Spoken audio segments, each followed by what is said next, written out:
बालेश्वर जिला बालियापाल थाना बालीकुटी पंचायत रे थिबा महाबाला क्वारंटाइन सेंटर रे एक अभावन घटना घटी जाइछि।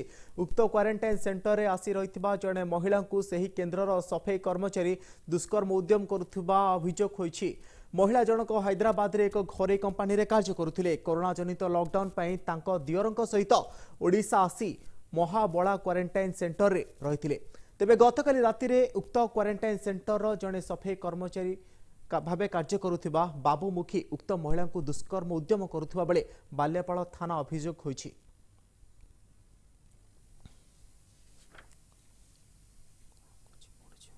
राति 12:09 बेले तो मो दौर जो रूम रे थिले कॉर्डटा के बाहर लॉक कर देथिले। तो मते डाकले से कॉल करी जे भाउज बाहर पटु के लॉक कर दिछन कॉर्डटा खुलो।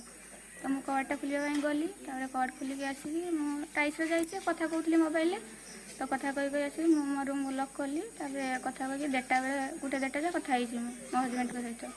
तापर मो सोइछि अनकुर मो निद धरि आसी मो निद भांगी जाउ चाहि दिछि से लोकटा सामने मो तापर देखु ताको पेली देले से मते पेल देले एटा मुंडर बाजी मोर फाटी जाइछि। तापर से बाहरी की बाहर पटु कॉल लग दी पड़ी जान्छि।